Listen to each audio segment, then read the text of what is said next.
নমস্কাৰ সমুদ্ৰ দৰ্শকক আন্তৰিক স্বাগতম জনাইছো কেমেৰা সন্মুখত মই স্নিগ্ধা শিখা দীৰ্ঘদিনীয়া অপেক্ষাৰ অন্ত পৰিল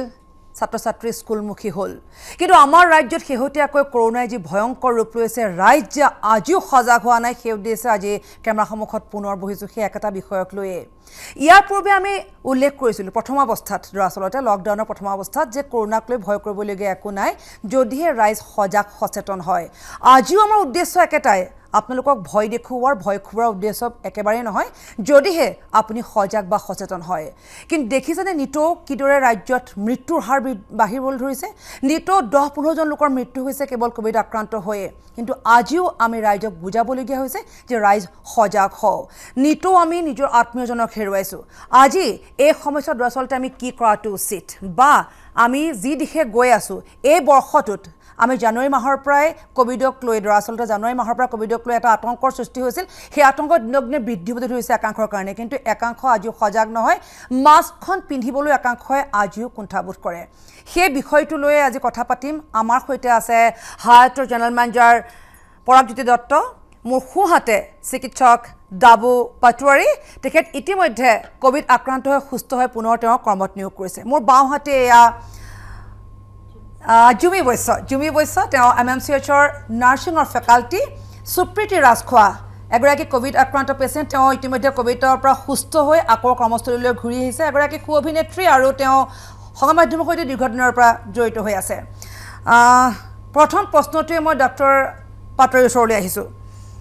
এই সময়ছোৱাত লকডাউন খুলি দিয়া হ'ল সকলো মুক্ত মনেৰে বাহিৰত ঘূৰি মেলি ফুৰিছে যেন কোভিড আক্ৰান্ত এখন ৰাজ্য নহয় অসম তেনেকুৱাই দেখিবলৈ পোৱা গৈছে আপুনি নিজে এগৰাকী কোভিড পেচেণ্ট হৈ পেলাই ইতিমধ্যে ওলাই আহিছে এটা কথা মোক কওকচোন এতিয়া শেহতীয়াকৈ হোম আইচোলেশ্যন দিয়া হৈছে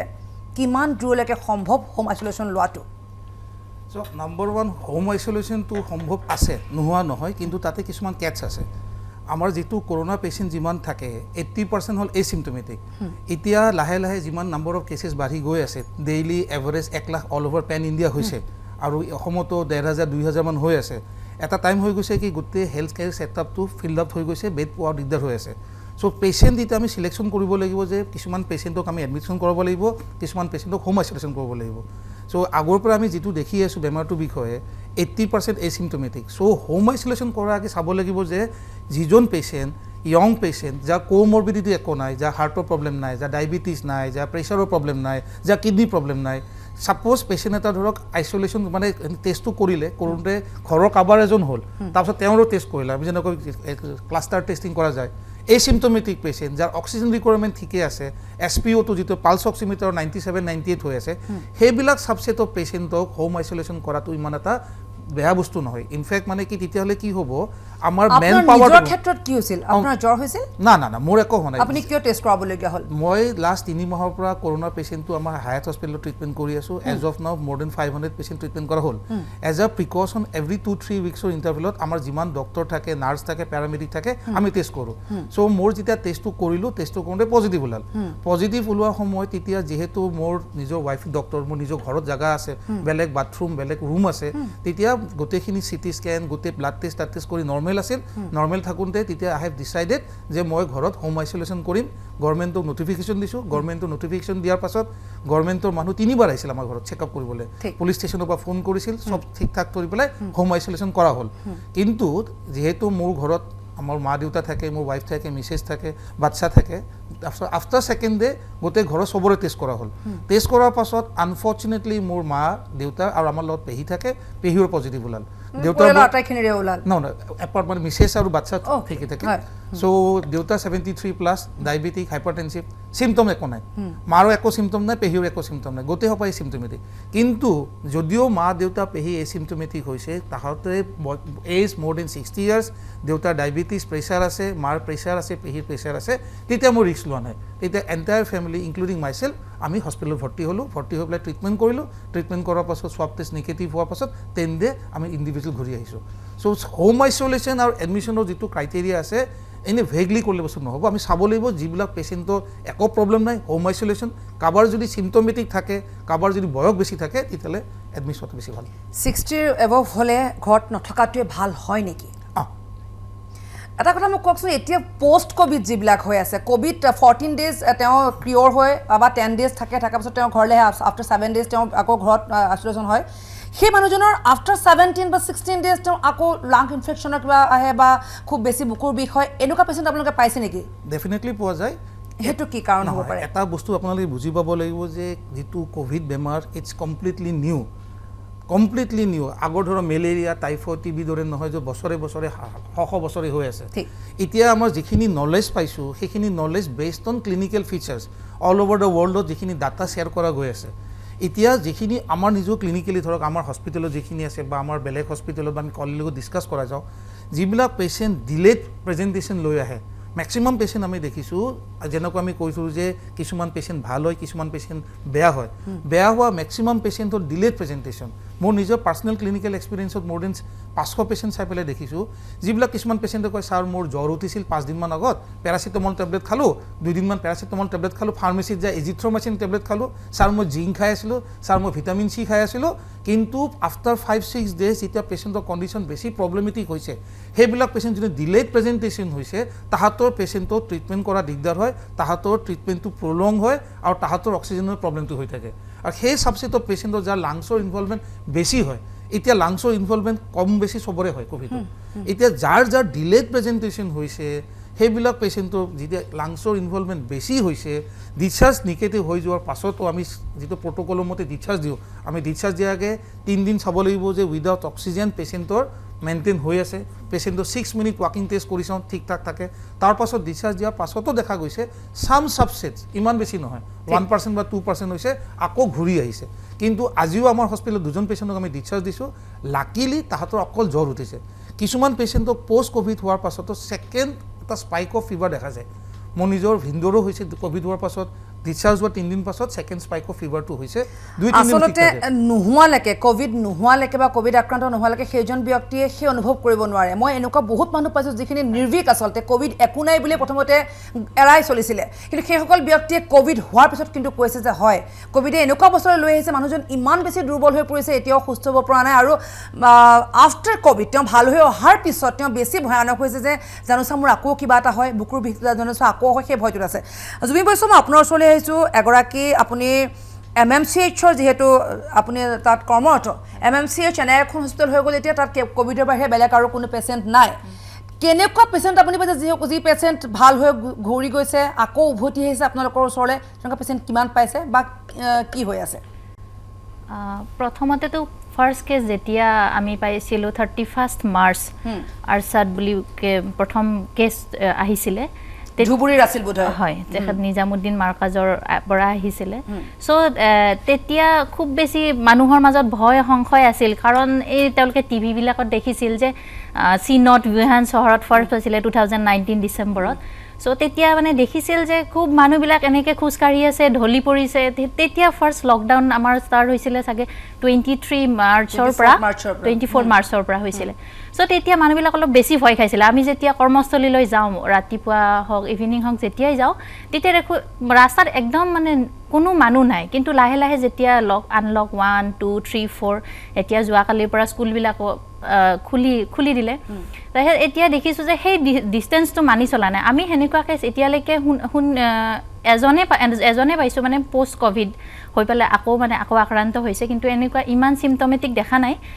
মেক্সিমাম এচিমটমেটিক হয় ময়ো কোভিড পেচেণ্ট হয় মই যোৱা 9 আগষ্ট যোৱা 6টা মাহে আমি MMCHত ফ্ৰণ্ট লাইন ৱাৰিয়ৰ হিচাপে কাম কৰি আছিলোঁ চ' ফাৰ্ষ্ট যেতিয়া 9 তাৰিখে মোৰ সামান্য গা বেয়া হৈছিলে ৰাতি খুব জ্বৰ আৰু খুব মূৰৰ বিষ হৈছিলে তাৰপিছত মই ভাবিলোঁ মই নিশ্চয় কোভিডত আক্ৰান্ত হ'লোঁ ৰাতিপুৱা যেতিয়া টেষ্ট কৰিলোঁ ৰেপিড টেষ্টত পজিটিভ ওলালে চ' পজিটিভ ওলোৱাৰ পিছত মই লগালগ হস্পিটেলত ভৰ্তি হ'লোঁ কাৰণ মোৰ ঘৰত চবচৰীয়া যি ছোৱালী এজনী আছে সো লগালগ মই কোভিড হোৱাৰ কাৰণে লগালগ হস্পিটেলত ভৰ্তি হ'লোঁ কিন্তু তাৰ চিমটমছবোৰ ইমানেই যন্ত্ৰণাদায়ক আছিলে ইমানেই মূৰৰ বিষ মই মানে ৰ'ব নোৱাৰা নিচিনা জ্বৰো হৈছিলে 100 to 103 মেডিচিন দিয়ে এজিথ্ৰ'মা তাৰ পৰা যি মেডিচিন দিছিলে সেই মেডিচিনবিলাক খালোঁ মেডিচিন খোৱাৰ পিছতো আপোনাৰ প্ৰথম 2 দিন মোৰ এনেকুৱা হৈছিলে 3-4 ঘণ্টা ভালে থাকোঁ আকৌ মানে জ্বৰটো আকৌ হৈ যায় আৰু আসলতে লকডাউনৰ যি প্ৰথম পৰ্যায়ত লকডাউন ভালকৈ চাবলৈ যদি ভালদৰে চাওঁ আমি যি সময়ত লকডাউন প্ৰয়োজন হৈছিল সেই সময়ত লকডাউন সম্পূৰ্ণৰূপে খুলি দিয়া হ'ল চৰকাৰে কি বিহিত ব্যৱস্থা গ্ৰহণ কৰিছে সেয়া মই ইয়াত কোৱাৰ প্ৰয়োজন নাই সকলোৱে অনুভৱ কৰিছে আচলতে এই সময়ত লকডাউন প্ৰয়োজন হৈছিল নেকি কিন্তু লকডাউন যদি দি দিয়া হয় তেন্তে আমি আৰ্থিকভাৱে বহু লোক দুৰ্বল হৈ পৰিছোঁ যোৱা 6টা মাহে কিদৰে মানুহে জীৱন নিৰ্বাহ কৰিছে সেইটো আৰু বুজাই কৰাৰ প্ৰয়োজন নাই কিন্তু তৎসত্ত্বেও কৰোনাৰ পৰা আমি কিন্তু এতিয়াও মুক্ত হোৱা নাই সেই অনুভৱটো মানুহৰ মাজৰ পৰা হেৰাই গুচি গ'ল আজিও যদি আপুনি ভালদৰে চাই পৰাগ দত্ত মই আপোনাৰ ওচৰলৈ আহিছোঁ যদি আজিও আমি চাওঁ যদি এজন ৰোগী হঠাতে তেওঁ অৱস্থাটো বেছি বেয়ালৈ গুচি যায় এখন বেডৰ কাৰণে কিন্তু আমি হাহাকাৰ কৰিব লাগিব আমি আমাৰ কাৰ্যালয়টোৰ কিমান সংখ্যক লোক কৰোনা আক্ৰান্ত হৈছে কিমানে আপোনালৈ বেড বিচাৰি ফোন কৰিছে সেইটো মোৰ আৰু কোৱাৰ প্ৰয়োজন নাই আজি যদি মই বিচাৰোঁ এখন বেড দিব পাৰিবনে আপুনি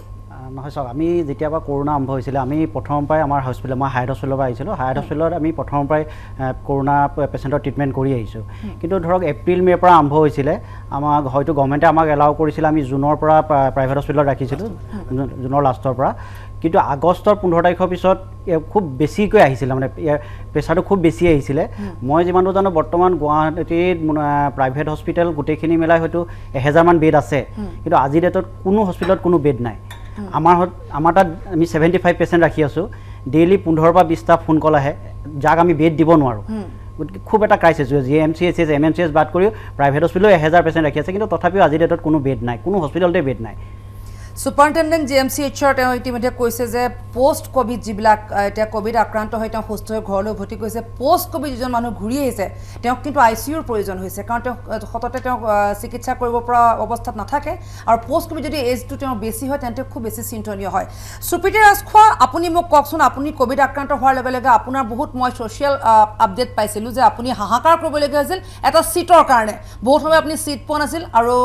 তাৰ পাছত কি হৈছিল যোৱা 20 জুলাই তাৰিখে মোৰ মানে ময়ো সংবাদকৰ্মীয়ে হওঁ মই অফিচতে মই খুব বেছি প্ৰিকশ্যন লৈ থাকোঁ মোক অফিচত চবেই হাঁহে মই মানে মূৰত কাপোৰ বান্ধি থাকোঁ মাস্ক পিন্ধি থাকোঁ তাৰপিছত অনবৰত মই যিখিনি বস্তু ইউজ কৰোঁ চেনিটাইজ কৰি থাকোঁ তথাপিও মই কোভিডত মানে প্ৰথমতেতো গম পোৱা নাছিলোঁ প্ৰথমতে মই জ্বৰ হ'ল মোৰ 101 102 তাৰপিছত মই দৰৱ খালোঁ ভাল পালোঁ থাৰ্ড ডে মই ভাবিলোঁ নাই মোৰ গাটো একেবাৰে দুৰ্বল মোৰ মানে খুব বেয়া লাগিছে গাটো তেতিয়া মই ওচৰৰে কেন্দ্ৰত গৈ পেলাই মই কোভিড টেষ্ট কৰালোঁ তাতে ৰেপিড টেষ্ট কৰা হ'ল তাতে মই 11টা বজাত দিনৰ 11টা বজাত তাতে গৈ মোৰ মানে পজিটিভ ওলাল তাৰপিছত ৰৈ তাতে ৰৈ আমি 3জন ওলালোঁ তাতে কোভিড পজিটিভ তাৰপিছত আমাক নিলে ৰুক্মিণী গাঁৱলৈ ৰুক্মিণী গাঁৱৰ পৰা আমাক বাছেৰে নিলে পতঞ্জলিত আমি প্ৰায় পতঞ্জলি হস্পিটেলত মিৰ্জাৰ তাতে আমি প্ৰায় 4টামান বজাত গৈ উপস্থিত হ'লোঁ তাৰ পৰা তাতে ঢেৰ লাইন প্ৰথমতে আমি ভাবিছিলোঁ গৈয়ে বেড এখন পাম তাতে আমি ধুনীয়াকৈ ৰেষ্ট কৰিব পাৰিম কাৰণ আমাৰো গা অতি দুৰ্বল তাৰপিছত তাতে গৈ দেখিলোঁ একদম দীঘল লাইন তাতে ৰৈ 9টা বজালে আমি 4টা বজাৰ পৰা 9টা বজালে তাতে থিয় দিলোঁ লাষ্টত তেখেতসকলে ক'লে যে ইয়াত বেড নাই আপোনালোকক MCME বুলি আমিনগাঁৱত তাতে আছে আপোনালোকক তালৈ পঠিওৱা হ'ব ৰাতি 9টা বজাত বাছত কোনো ছ'চিয়েল ডিষ্টেঞ্চিং নাই ড্ৰাইভাৰ হেণ্ডিমেনে মুখত মাস্ক নাই তেওঁলোকে এই বাইদেউ উঠক জল্দি উঠক তাতে তলৰ ফ্ল'ৰতো বহি গৈছে কেঁচুৱা আছে দেখিলে দুখ লাগে একো খাবলৈ পোৱা নাই মইতো একোৱে দিনত লাঞ্চো নাই একো নাই ৰাতিপুৱা ব্ৰেকফাষ্ট কৰি গৈছিলোঁ এই 9টা বজাত গৈ পেলাই বাছত উঠি গৈ আমিনগাঁৱৰ MSME পালোগৈ প্ৰায় 10টামান বজাত তাৰপিছত তাতো নাই চিট তাৰপিছত আধা মানুহক তাতে ৰাখি আকৌ বাকীখিনি IITত পঠিয়ালে তাৰপিছত মই যেনিবা MCMEতে থাকিলোঁ তাতে 11টা বজাত বেড এখন কোনোমতে যোগাৰ হৈ পেলাই তেতিয়ালৈকে ডিনাৰ নাই তেওঁলোকৰ ডিনাৰটো শেষ হৈছে তেতিয়ালৈ 11 বাজি গৈছে হেৰি মই সংবাদকৰ্মী হিচাপে মোক অকণমান মানে তাৰে মিৰ্জাৰ যিজন লোকেল হেৰি আছে তেওঁ হয়তো ফোন কৰিলে তাৰ সুপাৰিনটেণ্ডেণ্টজনক যিজনে মানে চাই আছিলে পতঞ্জলিৰ তেখেতে মোক বিস্কুট এপেকেট আৰু মেৰি বিস্কুট এপেকেট আৰু পানী বটল দিছিলে মই সেইটো ৰাতি খাই তাতে থাকিলোঁ পিছদিনাখন আৰু ট্ৰিটমেণ্ট বুলি কি আৰু যিখিনি আৰু ভিটামিনছখিনি আৰু সেইখিনি আপুনি আজি আমাৰ সন্মুখত বহি আছে আপোনাৰ দৰে হাজাৰজন ব্যক্তি যিয়ে এখন বেডৰ কাৰণে আজিও আচলতে চিৰবাস কৰি থাকিবলগীয়া হৈছে কাৰণ আজিও যদি আমি ভালদৰে চাওঁ যে যিটো ৰেট 7 বা 8 হয়গে যদি আমাৰ দিনটোত কিমানখিনি টেষ্ট কৰা হ'ল বা কিমানৰ শৰীৰত পজিটিভ ওলাইছে আৰু যদি ভালদৰে আমি চাওঁ অকল অসম বুলি ক'লে ভুলকৈ কোৱা হ'ব আন ঠাইতো সেই একে অৱস্থা হৈছে যে য'ত এটা চিটৰ কাৰণে অভাৱ কিন্তু এতিয়াও যে আমাৰ ৰাইজ সজাগ হোৱা নাই আমি অতি দুখেৰে কৈছোঁ যে এই মুহূৰ্তত কিছুমান ফুটেজ আমি দেখুৱাই আছোঁ তলত যদি ভালদৰে মন কৰে এইসমূহ চৰকাৰী আঁচনি ঘোষণাৰ কাৰ্যসূচী কিছুমান য'ত আচলতে চৰকাৰী পক্ষৰ কিছু নেতা মন্ত্ৰীয়ে সেই মিটিংবিলাকত তেনেকুৱা অংশগ্ৰহণ কৰিছে আৰু সেই সভাবিলাকত চাওক ৰাইজৰ উপস্থিতি ছ'চিয়েল ডিষ্টেঞ্চিঙে এক প্ৰকাৰ আমাক বচাই আছে বুলি ক'লে ভুলকৈ কোৱা নহ'ব চাগে ডক্টৰ পাটোৱাৰী মাস্ক পিন্ধি থকাটো বা ছ'চিয়েল ডিষ্টেঞ্চ মেইনটেইন কৰাটো একমাত্ৰ উপায় হৈ পৰিছে সময়ছোৱাত কিন্তু সেয়া চৰকাৰী পক্ষই মানি লোৱা নাই চৰকাৰী পক্ষই নীতি নিৰ্দেশনা বহুখিনি আনিছে হয় আমি কিমানজন আপোনক হেৰুৱালোঁ তাৰ হিচাপ জানো আমি ৰাখিছোঁ আমাৰ ৰাজ্যত আমি কিমানজন লোক মৃত্যুমুখত পৰিছে আজি 8জন লোক শেহতীয়াকৈ মৃত্যুমুখত পৰিছে যোৱা দিনটোত 12জন তাৰ আগৰ দিনটোত 15জন এনেকৈ আমি কিমানজন লোকক হেৰুৱাইছোঁ সেই পৰিয়ালকেইটাৰ কথা আমি ভাবি চাইছোঁনে এবাৰ যে কেনেকৈ লোকসকল ক'ভিড আক্ৰান্ত হৈছে চিকিৎসা পাই কোনোবা মৃত্যুমুখত পৰিছে কোনোবা চিকিৎসা নাপাই মৃত্যুমুখত পৰিছে এই মুহূৰ্তত মই এজন ব্যক্তি বিশেষৰ কথা ক'ব বিচাৰিছোঁ বাংগালুৰুত এজন শিক্ষাগুৰু মোৰ এজন শিক্ষাগুৰু সোণাৰীৰ প্ৰাক্তন সোণাৰী কলেজৰ অধ্যক্ষ তেওঁ শ্ৰীযুত সুৰেশ দাস ক'ভিড আক্ৰান্ত হ'ল তেওঁ তাত ভালদৰে চিকিৎসাও লাভ কৰিলে কিন্তু পষ্ট ক'ভিড আচলতে 14 দিনীয়া যি তেওঁৰ ক'ভিড ট্ৰিটমেণ্ট সেয়া তেওঁৰ শেষ হৈছিল তাৰ পিছত তেওঁ হঠাৎ তেওঁৰ শৰীৰ অসুস্থ হ'ল শৰীৰ অসুস্থ হোৱাত তেওঁক চিকিৎসা যদিও দিয়া হ'ল কিন্তু তেওঁৰ সন্তান বা তেওঁৰ পৰিয়ালে ঘূৰাই আনিব নোৱাৰিলে তেনেকৈ আমি কিমান আপোনজনক হেৰুৱাইছোঁ সেই ঘটনাটোত কি হৈছিল তেওঁলোকে চিকিৎসা কৰিও পিতৃক কিয় ঘূৰাই আনিব নোৱাৰিলে এই মুহূৰ্তত মই ফোনেৰে যাব বিচাৰিছোঁ তেওঁৰ জ্যেষ্ঠ পুত্ৰ আমাৰ সৈতে ফোন যোগে আছে গৌৰৱজ্যোতি দেৱদাস তেওঁৰ সৈতে মই কথা ক'ব বিচাৰিছোঁ হেল্ল' গৌৰৱ মই এই মুহূৰ্তত আচলতে আপোনালোকৰ পৰিয়ালটোৰ সমভাগী হোৱাৰ বাহিৰে আৰু মই একো ক'ব নোৱাৰোঁ আপুনি গোটেই কথাখিনি মোক অকণমান বুজাই পেলাই কওকচোন দেউতাৰ ক্ষেত্ৰত কি হৈছিল আমি 27 তাৰিখে ৰাতিপুৱা পাপা মাৰ অকণমান জ্বৰ জুখিলে সেই জ্বৰ উঠা দেখি পেলাই পাপা মই মা পাপা মই মানে তিনিজনে 28 তাৰিখে গৈ হেৰি কৰিলোঁ গৈ পেলাই টেষ্ট কৰালোঁ আমি একচুৱেলি ভাবি আছিলোঁ যে নৰ্মেল ফ্লু কিন্তু যেহেতু কোভিডৰ চিটুৱেশ্যন চলি আছে আমি টেষ্টটো কৰালোঁ কৰাৰ লগে লগে আনফৰ্চুনেটলি আমি 3টা পজিটিভ আমাক ডক্টৰক দেখুৱাই পেলাই ডক্টৰে আমাক হোম কোৱাৰেণ্টাইন ক'লে আমি আহি ঘৰত থাকিলোঁ 2 দিন 28 তাৰিখৰ পৰা 31 তাৰিখলৈকে যেহেতু পাপাহঁত 60+ পাপা 80 years এটা মেণ্ডেটৰী ৰুল আছে যে 60+ৰ মানুহখিনিক হস্পিটেলাইজ কৰাটো দৰকাৰ আমি গৈ 1 তাৰিখে মা আৰু পাপাক এডমিট কৰালোঁ মণিপাল হস্পিটেলত লাকিলি তেওঁলোক একেটা ৰুমতেই পালে 7 দিনত পাপাক এটা প্লাজমা দিয়া হ'ল মাক নৰ্মেল ট্ৰিটমেণ্ট চলি আছিলে মা 8 তাৰিখে ৰিলিজ হ'ল 7 তাৰিখে তেওঁলোকে ছেকেণ্ড প্লাজমা এটা দিলে তেতিয়ালৈকে পাপা হাইড্ৰ'ক্সিজেনত আছিলে ৰুমতে তেওঁলোকে মা পাপাক 7 তাৰিখে আইচিউলৈ শ্বিফ্ট কৰিলে ছেকেণ্ড প্লাজমা দি মাক 8 তাৰিখে আমি ৰিলিজ কৰি আনিলোঁ লাকিলি হাইড্ৰ' অক্সিজেনত আছিলে কিন্তু ভাইটেলছ আৰু বাকী চব নৰ্মেল আছিলে যেহেতু কোভিড গতিকে টাইম এটা ইম্পৰ্টেণ্ট ফেক্টৰ হয় প্ৰতিদিন যিকেইটা দিন গৈছিল আমি ভাবিছিলোঁ যে পাপা ৱাজ ফাইটিং ৱেল সেইটো কাৰণে আইচিইউ শ্বিফ্ট কৰাৰ লগে লগে মই মোৰ ভাইটি যোন গুৱাহাটীত থাকে তাকো মাতি আনিলোঁ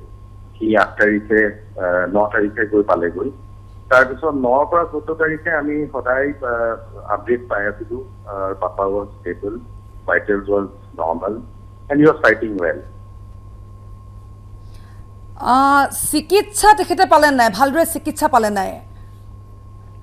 14 তাৰিখলৈকে পাপাত হস্পিটেলাইজ হৈ আছিলে আৰু প্ৰপাৰ ট্ৰিটমেণ্ট পাই আছিলে এণ্ড তাৰপিছত 9 তাৰিখে যেতিয়া ভাইটি পালেগৈ তাৰপিছত আমি 12, 13 আৰু 14 তাৰিখে 3 দিন কণ্টিনিউৱাছলি আমি হেৰি কৰিছোঁ ভিডিঅ' কল কৰিছোঁ ভিডিঅ' কল কৰোঁতে পাপাই অকণমান তেওঁ একো কষ্ট পোৱা নাই কাৰণ ওৱান অফ দি ডেজ হস্পিটেলত আছিলে মেডিকেল ছাপৰ্ট পুৰা আছিলে কিন্তু পাপাৰ বয়স হৈছে অলপ ইৰিটেট হৈছিলে অলপ ইৰিটেট হৈছে আমাক মানে ভিডিঅ' কলত কৈছে আৰু যে ক'ত সোমাই আছোঁ আমি এইটোৱে পজিটিভ ষ্টক দিছিলোঁ even doctor very very positive 15 তাৰিখে ৰাতিপুৱা ছাডেনলি ফোন আহিছে যে তেওঁৰ অক্সিজেন লেভেলটো ছাডেনলি ঠিক কৰিছে গতিকে পিপিকিট কিনি পেলাই আমি গ'লোঁ মায়ে বহুত কিবা কিবি পাপাক ক'বলৈ ক'লে তাৰপিছত কিন্তু আবেলি 5:45 তেওঁ নাই বুলি আমি খবৰ এটা পালোঁ ক্ৰিমেশ্যন কেনেকৈ হ'ল তাত সঁচাই ক'বলৈ গ'লে আমাৰ 1 ছেকেণ্ডৰ কাৰণে এইটো ৰিগ্ৰেট নাই যে পাপাই মেডিকেল ফেচিলিটি পাৰ্চপেক্টিভত কিবা এটা নেপালে he has got the best of the best আৰু তাৰ উপৰিও তাৰ পিছত এই ঘটনাটো হৈ যোৱাৰ পিছত আনফৰ্চুনেটলি যিহেতু কোভিড আছিলে তেওঁক আমি লাষ্ট যিখিনি ৰিচুৱেলছ আমি তাতে কৰিবলগীয়া হ'ল আল্টিমেটলি আমি গোটেই কামখিনি কৰিলোঁ আমাক স্থিতিগীতখিনি চাবলৈও দিলে আমি চালোঁ সৎকাৰ কৰিবও দিছে আমি চাইছোঁ আমি ভৰিত ধৰি পেলাই সেৱা কৰিব পাৰিছোঁ সেইখিনি কৰাৰ আগতে আমাক কৈছে 5 মিনিট সময় দিছোঁ কিবা কৰে যদি কৰক আমি বিশেষটো নিয়ম কৰিব নোৱাৰোঁ কাৰণ তেতিয়া আমাৰ কনষ্টিটিউশ্যন বিধি কথাটো নাই পুৰোহিতৰ কথা নাছিলে আমি পাপাক যি পাৰোঁ আমাৰ নিজৰ মনৰ পৰা ফুল চুল দি গামোচা দি পাপাই খুব ভাল পাইছিল ডিঅ'ড্ৰেণ্ট মাৰিলে খুব ভাল পাইছিল আমাক কৈছিলে যে জিঅ' মাৰি কথা পা বোলে কৈছিলে মোৰ মামাৰ আগত সেইটো আমি নাজানিছিলোঁ মায়ে আগদিনাখন আমাক ক'লে আমি এটা ডিঅ'ড্ৰেণ্ট ভাল পোৱা এটা ডিঅ'ড্ৰেণ্ট পক এটা কিনি থৈছিলোঁ সেই পক মাৰি পেলাই সেইখিনি কৰিলোঁ মই এটা কথা ক'ব বিচাৰোঁ কোভিড আৰু কোভিডৰ চিম্পটম ভাবোঁ যে আমি বহুত ইমিডিয়েটলি ৰিয়েক্ট কৰিছোঁ জাষ্ট নৰ্মেল জ্বৰ আছিলে আমি জানিছিলোঁ যে আমি ভাবি আছিলোঁ যে এইটো নৰ্মেল ফ্লু বেংগলৰ ঠাণ্ডা বতৰ সেই ঠাণ্ডা বতৰৰ কাৰণে আমি নৰ্মেল ফ্লু টাইপৰ হৈ জ্বৰ উঠিছে বুলি ভবা স্বত্তেও আমি কিন্তু তাত গৈ টেষ্ট কৰিছিলোঁ মই ভাবোঁ যে অসমৰ প্ৰতিজন মানুহে কোভিড আৰু কোভিডৰ চিম্পটমছক লৈ চিৰিয়াছলি নিজক ৰেছপনচিবলি বিহেভ কৰাটো দৰকাৰ আমি নিজৰ এজনক কৰোৱালোঁ সোণাৰীয়ে এজন নিজৰ মানুহ সোণাৰীৰ প্ৰতিজন মানুহে আজি দুখ কৰিছে এজন নিজৰ ভাল পোৱা মানুহ হেৰুৱালে কিন্তু যে এনেকৈ 15 দিনত এটা ফেমিলিৰ মুৰব্বী এজন নাইকিয়া হৈ যাব আমাৰ পাপা নাইকিয়া হৈ যাব কল্পনাও কৰা নাছিলোঁ যদি আমাৰ ক্ষেত্ৰত হয় বহুত মানুহৰ ক্ষেত্ৰত হ'ব পাৰে মই এটাই ৰিকুৱেষ্ট কৰিম everybody should take it very serious Gaurav এই মুহূৰ্তত আচলতে আমি আপোনালোকৰ পৰিয়ালটোৰ দুখৰ সমভাগী হৈছোঁ তাৰ বাহিৰে আমাৰ ক'বলগীয়া আচলতে একোৱেই নাই এনেকৈ চাগে কিমানজন লোকক আমি হেৰুৱাইছোঁ তাৰ কোনো হিচাপ আমি জানো ৰাখিছোঁ কিন্তু এটা কথা ঠিক এই পৰিয়ালটোৱে কোৱাৰ দৰে তেওঁলোকক সুন্দৰকৈ ক্ৰিমেশ্যন কৰিবলৈ দিয়া হৈছে বা তেওঁলোকক যাবলৈ দিয়া হৈছে মোক এটা কথা কওকচোন ডক্টৰ পাটোৱাৰী যে মৃত্যুৰ পিছত যেতিয়া এজন কোভিড আক্ৰান্ত পেচেণ্টৰ মৃত্যুৰ পিছত সেই শৰীৰটোত কোভিড কিমান সময়লৈকে থাকিব পাৰে এতিয়ালৈকে যিমানখিনি আমাৰ গাইডলাইনছৰ মতে আছে ডেড বডি ডিছপ'জেল আমাৰ 14 ডেজলৈকে আমি পেচেণ্টটো যদিও নিগেটিভ যদি থাকে আমি কোভিড পজিটিভ বুলি ধৰি ৰাখোঁ আৰু যিখিনি গাইডলাইনছ সেইবিলাক গাইডলাইনছ WHO পৰা আহে ফাৰ্ষ্ট ICMৰ পৰা গাইডলাইনছ আহে চ' পেচেণ্ট এটা ছাপ'জ এক্সপায়াৰী হোৱাৰ পাছত বডি ফ্লুইডছ নাকৰ পানী বা চকুৰ পানী বা ফ্লুইডৰ পৰাও স্প্ৰেড হ'ব পাৰে আৰু নৰ্মেলি কি হয় এনি ডেড বডি পেচেণ্টৰ ঘৰৰ নিয়াৰ এণ্ড ডিয়াৰ ওৱান যদি এক্সপায়াৰ হয় মানুহ বহুত ওচৰত স্পৰ্শত আহি যায় চ' তেতিয়াহ'লে মানে কি আৰু স্প্ৰেড হোৱাৰ চান্স থাকে চ' এজ ফাৰ এজ যিটো গাইডলাইনছ থাকে WHO বা ICM বা গভৰ্ণমেণ্টৰ গাইডলাইনছ আছে সেই গাইডলাইনছৰ মতে আমাৰ ফালৰ পৰা যিমান ডেড বডি থাকে ডেড বডি ডিছপ'জেলখিনি থ্ৰু প্ৰপাৰ চাইণ্টিফিক ৱেত কৰা যায় আনফৰ্চুনেট হয় কাৰণ এইটো বস্তুটো ঘৰৰ মানুহ বেছি আহিব নোৱাৰে বেছি ওচৰত আহিব নোৱাৰে কিন্তু এইটো বেটাৰমেণ্ট ফৰ দ্য কমিউনিটিৰ কাৰণে ভাল আৰু ছ'চাইটিৰ কাৰণেও ভাল আৰু ঘৰৰ মানুহৰ কাৰণেও ভাল এতিয়া এণ্টিবডি টেষ্ট চলি আছে আচলতে এণ্টিবডি টেষ্ট হোৱাৰ পাছত এজন লোকে যে মই নিগেটিভ অকণমান স্বস্তিৰ নিশ্বাস লয় আচলতে কিন্তু এণ্টিবডি কিমান % হোৱালৈকে লোকজনে নিজক ক'ব পাৰে যে মই কোভিড নিগেটিভ আমি সেইখিনি বিষয়টো লৈ আহিম কিন্তু এইখিনিতে এটি বিৰতিৰ সময় আহিছোঁ পুনৰ সংলাপলৈ এই সময়ছোৱাত দৰাচলতে আমি কি কৰাটো উচিত নিতৌ কৰোনাৰ গণসংক্ৰমণ বৃদ্ধি পাইছে আমাৰ ৰাজ্যত নিতৌ মৃত্যুৰ সংখ্যা বাঢ়িছে তৎসত্ত্বেও কিন্তু আমাৰ একাংশ ৰাইজ আজিও সচেতন নহয় আনকি সচেতন নহয় ৰজাঘৰীয়াও এতিয়া মেলে মিটিঙে দেখিবলৈ পোৱা গৈছে এইসকল লোকে আগভাগ লৈছে আৰু একাংশ লোক তাত সমাৱেশ হৈছে যিয়ে সেই তাত না ছ'চিয়েল ডিষ্টেঞ্চিং না তেওঁলোকৰ মুখত মাস্ক আনকি শেহতীয়াকৈ এনে এটা উৰা বাতৰি যে চৰকাৰী কোনো সুবিধা লাভ কৰিবলৈ হ'ল তেনেহ'লে আধাৰ কাৰ্ডৰ প্ৰয়োজন আৰু সেই আধাৰ কাৰ্ড বিচাৰিও আমাৰ ৰাজ্যত কি অৱস্থাৰ সৃষ্টি হৈছে সেয়া মই পুনৰ কোৱাৰ প্ৰয়োজন নাই এতিয়া আমি কি কৰাটো উচিত একাংশ এনে লোক আছে তেওঁৰ শৰীৰত জ্বৰ আছে বা জ্বৰ কাহ আছে যিকোনো ভাইৰেল ফিভাৰ তেওঁৰ শৰীৰত আছে কিন্তু তেওঁ আন কোনো ব্যৱস্থা গ্ৰহণ নকৰি নিজেই ঘৰতে চিকিৎসক হৈ ঔষধ খাইছে ঔষধ খাই ঘৰতে তেওঁ সোমাই আছে তাৰপিছত যেতিয়া অৱস্থা অতি বেয়া তেতিয়া তেওঁ চিকিৎসালয়লৈ যায় হয় কিন্তু শেষত তেওঁ উপায়ন্তৰ চিকিৎসকে একো কৰিব নোৱাৰা অৱস্থাত তেওঁ গৈ সোমাইগৈ ডক্টৰ পাটোৱাৰী মই আপোনাৰ ওচৰলৈ পুনৰবাৰ আহিছোঁ এনেকুৱা এটা বিষয়ো আছে যে একাংশই এনেকৈও কয় যে মই জিংকোভিড খাই আছোঁ মই লিমচি খাই আছোঁ মই এইটো হৈ আছে যেতিয়া মোৰ কৰোনা হোৱাৰ কোনো চান্সেই নাই হ'ব পাৰে নেকি যে ঘৰতে বহুত চিকিৎসক এটা ওলাইছে আফটাৰ কোভিড হেৰি জিংকোভিড ব্ৰেণ্ড যিটো মানুহে চবে খাই আছে, আমাৰ যিখিনি ICMR ৰিকমেণ্ডেশ্যন জিংক 50 মিলিগ্ৰাম লাগে, জিংকোভিডত 10 মিলিগ্ৰাম নে 12 মিলিগ্ৰাম আছে। চ' জিংকোভিড কোনো খাই কোনো লাভ নাই। চ' আমাক খাব লাগে জিংক 50 মিলিগ্ৰাম, বেলেগ বেলেগ ব্ৰেণ্ডৰ থাকে, ফাৰ্মাচীত যোনে কিনিব চাই ল'ব যে জিংক 50 মিলিগ্ৰাম আছে নে নাই। মেক্সিমাম মানুহে সেই পাৰ্টিকুলাৰ জিংকোভিড খাই আছে, কিন্তু য'ত জিংকৰ পৰিমাণটো কম আছে। যিটো কথাটো কৈছে যে জিংকোভিড খালে যে বেমাৰ নহয়, সেনেকুৱা নহয়। আপুনি আপোনাৰ ল'ৰা ছোৱালীক ভাল আহাৰ কিয় দিয়ে? গাখীৰ খাব কিয় দিয়ে? মাছ মাংস কণী খাব কিয় দিয়ে? সেইটো খালে বেমাৰ নহয় নেকি? আমি যে ভাল ডায়েট যে দিওঁ, ডায়েটটো দিয়াৰ কাৰণটো কি হ'ল যে ভৱিষ্যতে যদি বেমাৰ যদি হয় সহজে বেমাৰ নহ'ব, আৰু বেমাৰটো যদি হয় ইমিউনিটিটো বুষ্ট হৈ পেলাই যে সোনকালে ট্ৰিটমেণ্ট কৰিব পাৰিব। চ' জিংক যিটো 50 মিলিগ্ৰাম, ভিটামিন ডি যিটো 60,000 ইউনিট পাৰ উইক দিয়া আছে, ভিটামিন চি বা লিমচি যিটো দিয়া আছে, সেইটো খালে it is not going to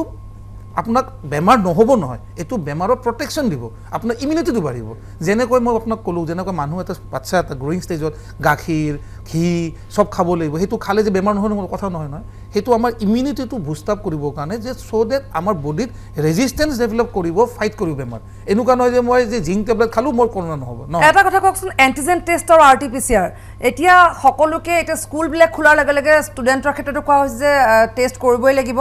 বা শিক্ষক শিক্ষয়িত্ৰীয়ে টেষ্ট কৰিবই লাগিব।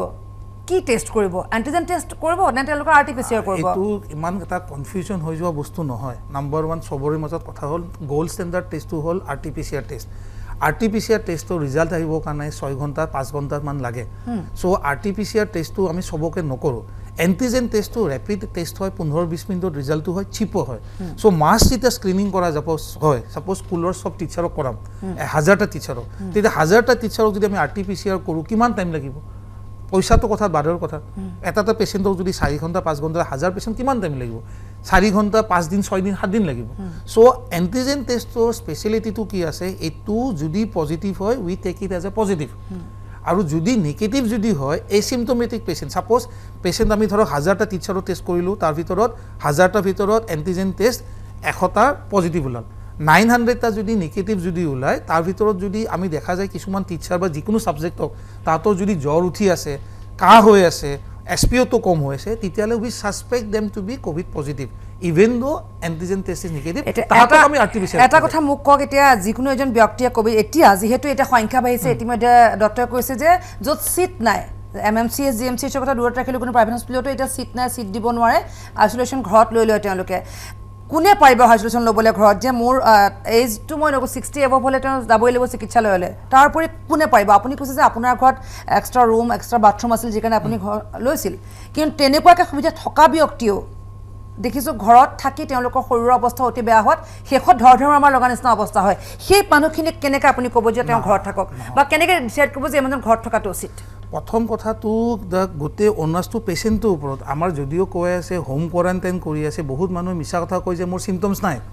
বহুতে মিছা কথা কয়, ভাবিব হস্পিটেলত যাম, ক'ৰবাত গভৰ্ণমেণ্ট হস্পিটেলত দিব, প্ৰাইভেট হস্পিটেলত কষ্টলি হ'ব, মই ৰখি থাকিব লাগিব, ৰাতিপুৱাৰ পৰা লাইন ধৰিব লাগিব, বাথৰুম বেলেগ থাকিব। মেক্সিমাম মানুহে মিছা কথা কয় যে মোৰ একো চিমটম নাই, মোৰ নিজৰ ঘৰত বাথৰুম আছে, অমুক আছে, নিজৰ ছেপাৰেট থাকে। ছেকেণ্ডলি বস্তুখিনি home quarantine, strict home quarantine হ'ব লাগিব। সেইজন মানুহ যদি ছাপ'জ হোম কোৱাৰেণ্টাইন কৰি পেলাই ঘৰত যদি বেডৰুমত যাব, টিভি ড্ৰয়িং ৰুমত যাব, চবৰে লগত কথা পাতি আছে,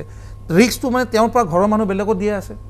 আৰু আমাৰ হস্পিটেলত থাকিলে ডাঙৰ এডভান্টেজটো কি হয়, যদিও এতিয়া বেডৰ স্কেৰচিটি হৈ আছে,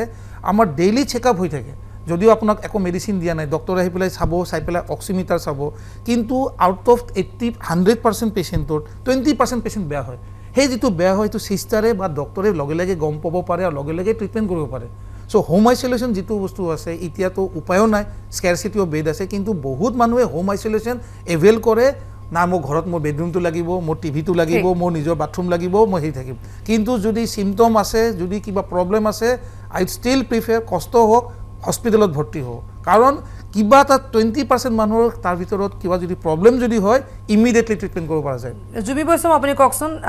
MMCH কেৱল এতিয়া ক'ভিড পেচেণ্টে ৰাখিছে আৰু বিশেষকৈ শিশুৰ কাৰণে MMCHৰ সুবিধা আছে নহয় জানো?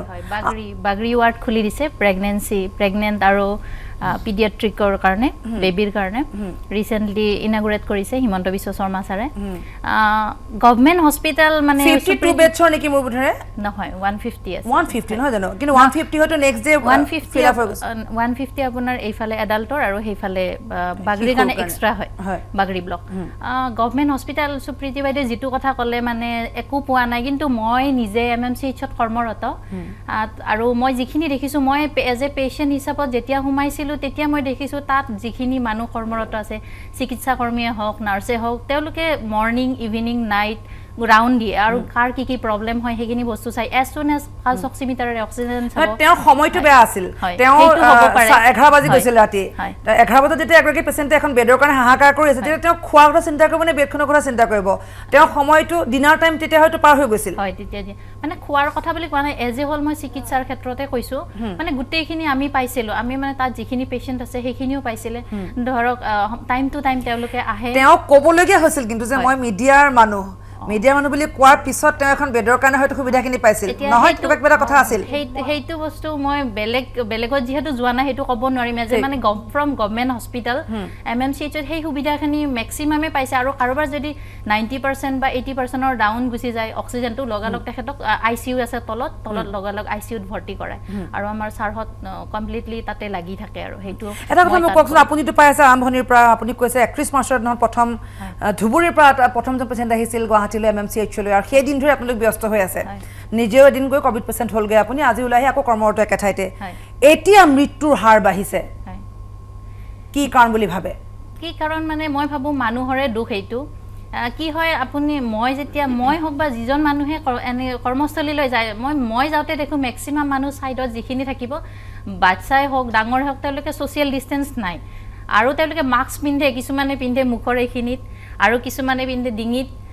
কি হয় একচুৱেলি আমাৰ ট্ৰেন্সমিশ্যন থ্ৰু কনজাংটাইভা আৰু আপোনাৰ নোজ মাউথ চ' মানুহখিনি তেওঁলোকে কোৱাৰ পাছতো সজাগতা সেইখিনি নলয় যে এটলিষ্ট মানে আমি মাস্কখন ওপৰত পিন্ধো কাৰণ তেওঁলোকে ড্ৰপলেট ইনফেকশ্যনৰ দ্বাৰা এইটো যিহেতু ট্ৰেন্সমিশ্যন হয় হাঁচি মাৰিলে কামলে এটলিষ্ট ওচৰত থকা মানুহৰ কি হয় ড্ৰপলেটটো গৈ পেলাই পৰাৰ লগে লগে তেওঁৰ বাই টাচ বা এইখিনি আহি যায় আৰু চ' মই ভাবোঁ যে যদিও স্কুল কলেজ খুলিছে সেইখিনি বস্তু মেইনটেইন হোৱা নাই মানে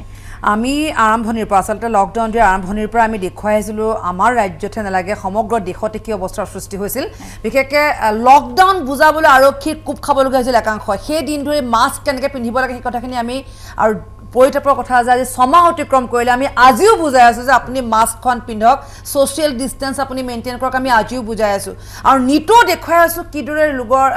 ৰোগীৰ সংখ্যা বাঢ়িছে নিতৌ দেখুৱাই আছোঁ কিদৰে ৰোগীৰ মৃত্যু হৈছে আচলতে আৰু একাংশই চিকিৎসা পাই মৃত্যু হৈছে একাংশ বিনা চিকিৎসা ইতিমধ্যে চিকিৎসক ডক্টৰ পাটোৱাৰীয়ে কৈছে যে একাংশ লোক এনেকুৱা অৱস্থাত চিকিৎসালয়লৈ য'ত তেওঁ চিকিৎসাৰ কোনো উপায় নাথাকে ডক্টৰ আপুনি এটা মোক কথা কওকচোন যিমানখিনি লোক আপোনাৰ তাৰপৰা চিকিৎসা লাভ কৰি আৰোগ্য হৈ ওলাই গৈছে কিমান উভতি আহিছে আকৌ তেওঁৰ পাছত হোৱা অসুবিধাৰ কাৰণে কিমান লোক উভতি আহিছে আমাৰ টোটেলি এতিয়ালৈকে আমি 500 মান চিকিৎসা কৰিছোঁ 500ৰ অলৰেডি 450 আমাৰ ডিছচাৰ্জ হৈছে তাৰে পেচেণ্ট বহুতখিনি আহিছে চেকআপত আহিছে চেকআপত ছাৰৰ তাতো আহিছে বা নাৰ্জুন ডক্টৰ তাত চেকআপত আহিছে হয়তো ক'ভিড বুলি নহয় তেওঁলোকৰ হয়তো বেলেগ বেমাৰো আছিলে সেই বেলেগ বেমাৰৰ কাৰণেও আকৌ ধৰক হস্পিটেললৈ ঘূৰি আহিছে কিন্তু ধৰক ইমানখিনি হ'ল আমি 500 ডিছচাৰ্জ কৰিলোঁ মই কওঁ যে এই গোটেইখিনিৰ কাৰণে কিন্তু মানুহ নিজেও দায়ী আজি ডেটত মানুহ নিজেও দায়ী যে আমাৰ কোনো মানুহে ছ'চিয়েল ডিষ্টেঞ্চিং নামানে মাস্ক নিপিন্ধে আৰু মাস্ক পিন্ধিব লাগে কাৰণেহে পিন্ধে পুলিচৰ ভয়তে মাস্ক পিন্ধে এই সময়ত আচলতে আজি আমি কোনো চৰকাৰী পক্ষৰ ব্যক্তি বিশেষজ্ঞক ইয়াত ৰখা নাই এইটো কাৰণে ৰখা নাই আচলতে আপুনি মই সজাগ হ'ব লাগিব কাৰণ আমি দেখুৱাইছোঁ যে যোৱা 6টা মাহত লকডাউনৰ সময়ছোৱাত আৰ্থিকভাৱে আমি কেনেকৈ জুৰুলা হৈ পৰিলোঁ একাংশ লোকে নাখাই নিব কিদৰে সময় পাৰ কৰিবলগীয়া হ'ল যদি লকডাউন আৰু দীঘলীয়া হয় আমাৰ ৰাজ্যত বিশেষকৈ কি অৱস্থাৰ সৃষ্টি হ'ব আমি সেইখিনি কথা বুজি কিছুমান এনে দেশৰ কথা আমি দেখুৱাইছোঁ ইতিমধ্যে যে লকডাউন নিজেই তেওঁলোকে অনুসৰণ কৰিছে নিজে লকডাউন যদিহে কোনো প্ৰয়োজন নাই তেওঁলোকে বাহিৰলৈ ওলাই যোৱা নাই নিজকে নিজে লকডাউন কৰি তেওঁলোকে নিজৰ কাম কৰি গৈছে আৰু সেই দেশসমূহত সঁচা অৰ্থত তেওঁলোকে সুফলো লাভ কৰিছে কিন্তু আমাৰ ৰাজ্যত এতিয়া শেষ অৱস্থাত আফটাৰ 6 মান্থছ এতিয়া এনেকুৱা হৈছে যে নিতৰ ৰোগীৰ সংখ্যা বাঢ়িছে নিতৰ মৃতকৰ সংখ্যা বাঢ়িছে অৱশ্যে আৰোগ্যৰ হাৰো আমাৰ ৰাজ্যত বেয়া নহয় কিন্তু আমি ৰৈ আছোঁ কিয় আচলতে আজিও বুজাবলগীয়া হৈছে যে মাস্ক পৰিধান কৰক আজিও বুজাবলগীয়া হৈছে আমি ছ'চিয়েল ডিষ্টেঞ্চ মেইনটেইন কৰক শেহতীয়াকৈ কিছু দৃশ্য আমি দেখুৱাই আছোঁ গুৱাহাটী মহানগৰীৰ মাজমজিয়া কিছু দৃশ্য দেখুৱাই আছোঁ আৰু এনে কিছু ভয়ংকৰ দৃশ্য আমি দেখুৱাওঁ আপোনালোকক কিন্তু এইখিনি পুনৰ বিৰতিৰ সময় আজি পুনৰ সংলাপলৈ পোনে পোনে মই সুপ্ৰীতি ৰাজখোৱা আপোনাৰ ওচৰলৈ আহিছোঁ। আপুনি ইতিমধ্যে উল্লেখ কৰিছে যে আপোনাৰ সময়ছোৱাত কি হৈছিল কোভিড হৈ থকা সময়ছোৱাত তাত আপুনি এনেকুৱা পেচেণ্ট লগ পাইছিল নেকি যি অতি বেয়া অৱস্থাত আছিল বা তেওঁক লগালগ GMCCলৈ শিফ্ট কৰিবলগীয়া হৈছিল বা পাছত শৰীৰৰ অৱস্থা বেছি বেয়া হৈ গৈছিল? হয়, মই তাত থাকোঁতে এনেইতো বাকী গোটেইখিনি এচিমটমেটিকে গোটেইখিনি হাঁহি ফূৰ্তি কৰি থাকে, সেইটো কাৰণে কোনো আমাৰ মাজত ৰাউণ্ড দিবলৈও কোনো ডক্টৰ নাহে। আমি নিজে গৈ পেলাই নিজৰ যিখিনি কৰিবলগীয়া টেষ্ট যেনেকৈ অক্সিজেন লেভেল বা BP এইবিলাক জোখাই লৈ আহোঁ। কিন্তু তাৰ মাজতে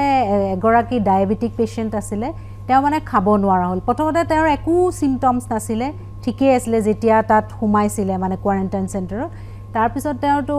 খাব নোৱাৰা হ'ল, খাব নোৱাৰা হোৱাৰ পিছত চবেই ORS দিলে। ORS খোৱাৰ পিছত মানুহগৰাকী তাৰমানে ফুলি গ'ল, মানুহগৰাকীৰ মুখ চুখবিলাক ফুলি গ'ল। তাৰপিছত কোনো ডক্টৰ নাই, আমি ফোন কৰোঁ, তেখেতসকলেও মানে ভাবা নাই যে ইমান গোটেইখিনি পেচেণ্টটো মানে ঠিকে থাকে আছে। তাৰ মাজতে এজন চিভিয়াৰ পেচেণ্ট সোমালে। তাৰপিছত বাৰে প্ৰতি ফোন কৰোঁ, তাৰপিছত ব্লাড টেষ্ট কৰিবলৈ পঠিয়ালে। ব্লাড টেষ্টটো কৰালে কিন্তু তাৰ ৰিজাল্ট মানে নাহিলে। তাৰপিছত ছেকেণ্ড ডে আৰু উপায় নাপায় ময়ো ফোন কৰিলোঁ ছুপাৰিণ্টেণ্ডেণ্ট, প্লিজ তেখেতক কিবা এটা কৰক। পিছত তেখেতক মানে GMCলৈ লৈ অহা হ'ল। আৰু কেনেকুৱা হ'ব পাৰে যে চিমটমেটিক নহয় কিন্তু হঠাৎ তেওঁ ডিটেৰিয়েট কৰে, হঠাৎ অতি বেয়া অৱস্থালৈ গুচি যায়, কেনেকৈ হ'ব পাৰে এইটো? দেৰ is a term call happy hypoxia, সেইটো জানিব লাগিব বস্তুখিনি। হেপী হাইপক্সিয়া মানে কি, বহুত পেচেণ্ট দেখা গৈছে যে SpO2 কমি থাকে কিন্তু পেচেণ্টে চিমটমছ নাপায়। যিজন বেংগলৰ পেচেণ্ট মই ইতিমধ্যে কৈছোঁ, মোৰ শিক্ষাগুৰু তেওঁ সাধাৰণ জ্বৰ হৈছিল, তেওঁলোকে ভবা নাই যে কোভিড হ'ব পাৰে, কিন্তু আল্টিমেট তেওঁ ডেথ কোভিডত হৈ নহয়। নাম্বাৰ ওৱান, এতিয়া চাওক, এতিয়া প্ৰথম আপুনি জানিব লাগিব we are in the middle of a pandemic. গোটেই পৃথিৱীৰ ভিতৰত আমি চব গোটেই অকল অসম নহয়, এণ্টায়াৰ ৱৰ্ল্ডখন পেণ্ডেমিকত আছে।